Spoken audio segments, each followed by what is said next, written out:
Bom, gente, vamos dar uma passeada pelo texto. Obviamente não dá para comentar todos os capítulos, mas sim, esse vai ser talvez um dos vídeos maiores, assim, das aulas mais longas, porque, embora não comente todos os capítulos, mas existe muito a ser comentado sobre as partes, sobre as seções desse livro aqui. Bom, primeiro a gente tem essa seção do capítulo 1 ao 39, que basicamente a gente vê uma divisão no livro clara aí, né? Porque a partir do capítulo 40 nós temos outras ênfases, outros nomes aparecendo, outra forma de escrever, outras ênfases a respeito desta mesma mensagem. E o que a gente percebe aqui no capítulo 1 a 39 é que essas profecias dessa parte, em geral, elas estão mais situadas na época onde Isaías estava vivendo. Sim, nós temos profecias aqui nessa parte de um futuro distante em relação ao profeta. Como quando, por exemplo, nós temos a descrição da queda da Babilônia, quando a gente tem alguns capítulos como o 24, o finalzinho do capítulo 39 ali, o finalzinho da narrativa que o profeta avisa para Ezequias que aqueles mensageiros que vieram da Babilônia, né, essa nação que viu os mensageiros um dia vai dominar o povo ali. Então, nós temos sim profecias e menções que falam de um futuro distante em relação ao profeta, mas a maior parte das profecias desse bloco aqui, elas dizem respeito à época que o profeta estava vivendo. Então nós temos muito Síria, nós temos a Síria também, às vezes descrita não pelo nome, mas algumas decisões que nos levam a crer que se fala do Império Assírio, e outras vezes a Síria é citada nominalmente, sim, nessas profecias, tá bom? O primeiro capítulo que a gente tem aqui, é importante falar desse capítulo separadamente, porque ele não se encaixa necessariamente no primeiro período. Lembra que a gente falou de 4 períodos de profecias de Isaías? Então, os períodos, para Isaías, eles estavam acontecendo em ordem cronológica. Mas as profecias que estão aqui no livro, elas não estão necessariamente em ordem cronológica, tá? Até porque a gente vê o chamado de Isaías ali, onde muitos acreditam que foi o chamado dele, ele começou a profetizar apenas após ele ver o Senhor, no capítulo 6. Se é do chamado, era de se esperar que essa visão estivesse localizada no primeiro capítulo, sendo uma introdução para toda a profecia, mas não, ela está lá.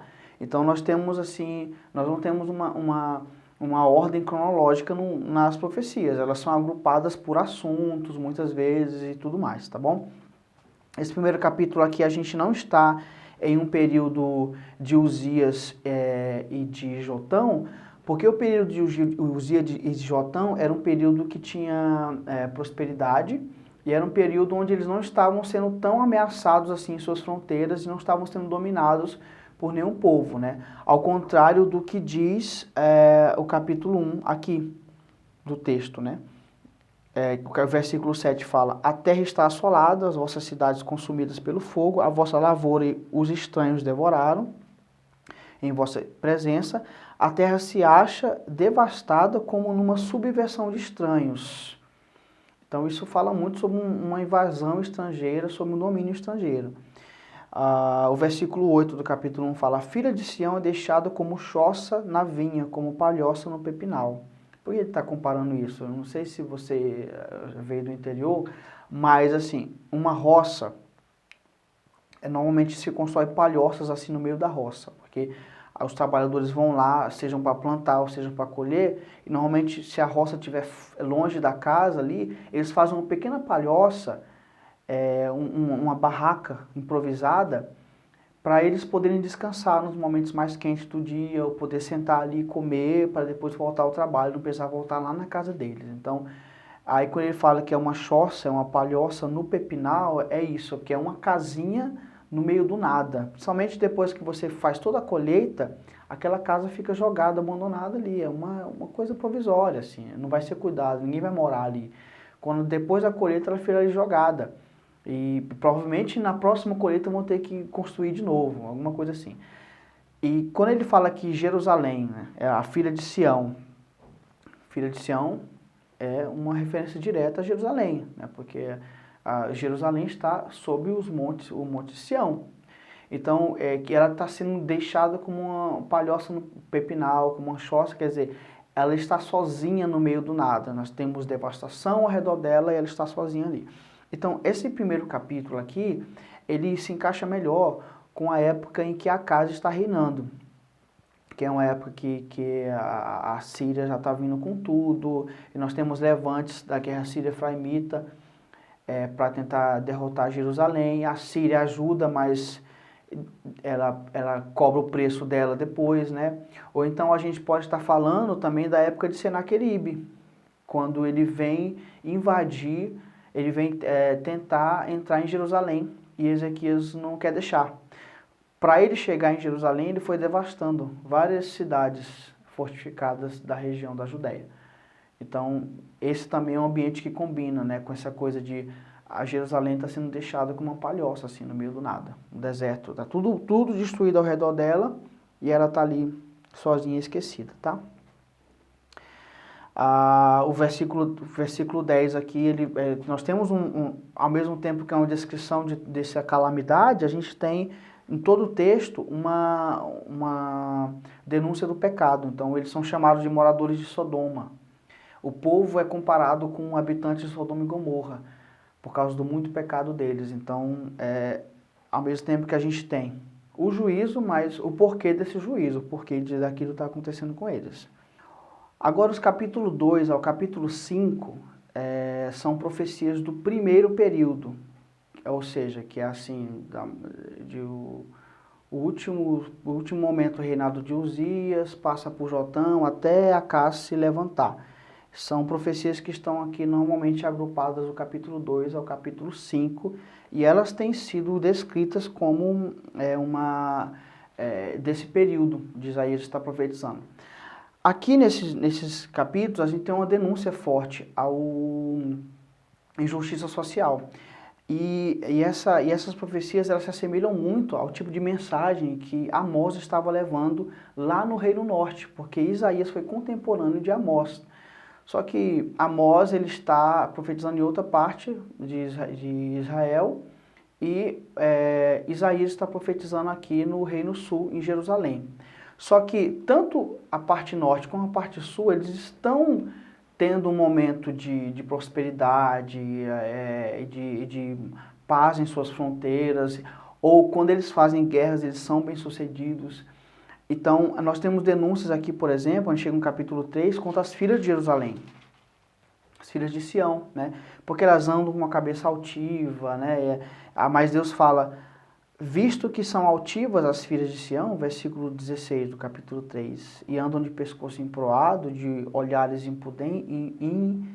impudentes, andam a passos curtos, fazem tinir os ornamentos dos seus pés, o Senhor fará tinhosa a cabeça das filhas de Sião. Então ele está dizendo que vocês que estão tão bem vestidas assim, vocês vão ficar cheios de sarna na cabeça, vocês vão andar descalça depois, porque a calamidade vai alcançar vocês. Então, esse período aqui, ele corresponde muito, porque assim, nós temos um povo que ele não é piedoso, apesar da piedade dos reis. E isso é descrito também em 2 Reis, em Crônicas, porque Uzias fez o que era bom e Jotão também.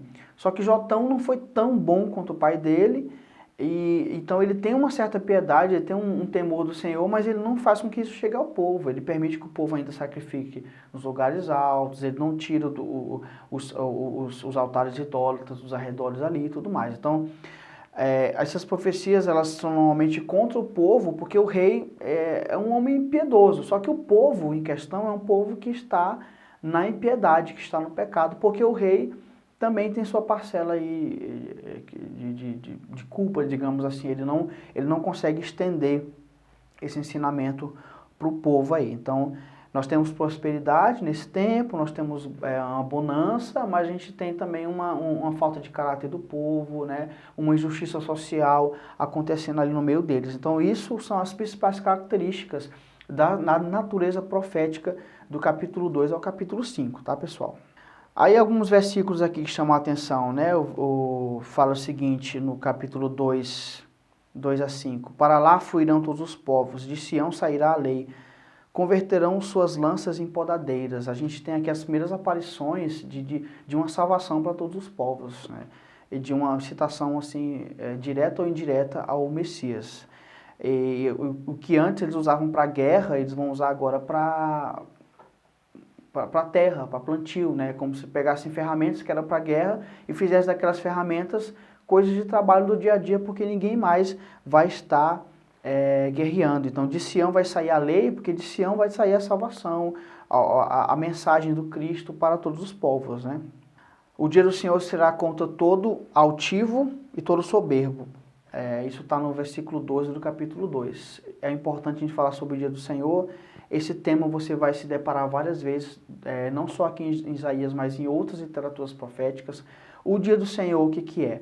É um dia de acerto de contas ou um dia que o Senhor se levanta para fazer determinada obra. O dia do Senhor normalmente ele está ligado a eventos escatológicos, mas ele pode não estar ligado a eventos escatológicos necessariamente. Ele pode estar dizendo de um dia específico onde Deus está fazendo determinada obra, determinada ação, tá? Agora, muitas vezes, sim, o dia do Senhor é uma citação escatológica de Deus prestando, de todos os povos diante de Deus, e Deus cobrando, né, a atitude de cada um deles. Esse mesmo dia, que é um dia de salvação para os justos, é um dia de perdição para aqueles que são injustos, né? Quem está com Deus vai ter alegria nesse dia, mas esse dia será terrível para aqueles que não estão em Deus. Então, esse dia do Senhor, ele traz essa mensagem dupla. Alegria para o justo, perdição e desolação para aquele que não está em Deus, para o injusto, né? O versículo 4 do capítulo 3. Dar-lhe-eis meninos por príncipes e crianças governarão sobre eles. Por que isso, né? Meninos vão ser príncipes e crianças governar sobre o povo. É claramente uma descrição de uma, como que eu posso dizer, de um ambiente de guerra. Porque no ambiente de guerra o que acontece? Os homens morrem cedo e eles deixam apenas seus filhos. Então os homens todos morrendo e ficam só as crianças e as mulheres. Então só tem as crianças ali, então aqueles menininhos vão ter que ser os reis, precocemente vão ter que ser príncipes, precocemente vão ter que exercer algum tipo de liderança, algum tipo de governo. Então é uma descrição direta do ambiente de desolação, de guerra, que é descrito para o povo de Israel e para outros povos também aqui. No caso aqui, para o povo de Israel, nesse bloco que a gente está tratando aqui, tá? Esse capítulo 5 aqui, embora ele pertença a esse bloco que a gente está falando sobre Jotão, o finalzinho do reinado de Uzias, ele é meio que deslocado, porque ele é uma parábola. E aí o texto começa, versículo 1, cantarei ao meu amado, um cântico do meu amado a respeito da sua vinha. Então ele está cantando para Deus, ao amado, né, que lá na frente esse amado vai ser claro que o profeta está se referindo a Deus. Então ele está cantando a Deus um cântico sobre Deus e sobre a vinha dele, né? E aí ele começa a entoar, e é uma profecia bem poética, ela está sendo escrita em fórmula de parábola, né? E aí ele começa a falar sobre essa vinha que o Senhor plantou. E ele plantou uvas, só que ele esperava uvas boas, mas ao invés de frutos bons, aquelas vieram uvas bravas, que eram frutos ruins, né? E aí no capítulo 3, o próprio Senhor, ele toma a palavra, o próprio amado, e começa a falar na primeira pessoa. Então, quer dizer, o profeta se levanta para cantar um cântico sobre o Senhor e sobre sua vinha. No capítulo 3, o próprio Senhor entra no cântico e fala diretamente. Porque ele diz assim, agora, pois, ó moradores de Jerusalém e homens de Judá, julgai vós, peço, entre mim e a minha vinha. Que mais se podia fazer a minha vinha que eu não tenha feito? E como esperando que desse uvas boas, veio a produzir uvas bravas. Não é muito complicado a interpretação desse texto, né? Simplesmente o Senhor está falando sobre as atitudes do povo dele, né? Era um povo que teve tudo para dar bons frutos, apesar de serem cuidados por Deus, apesar de estarem ali, Deus constantemente levantando os seus profetas e o ensino profético e fazendo muitas coisas no meio deles, um povo que deu frutos ruins, frutos não coerentes a todo investimento que Deus fazia ali com aquele povo, tá bom? Esse capítulo 5 aí, até o versículo 7, né? Na verdade, o capítulo 5 inteiro, ele parece um pouco deslocado, mas ele pertence sim à época de Uzias e Jotão, mas ele está sendo escrito de uma forma mais poética, diferente aí, tá bom?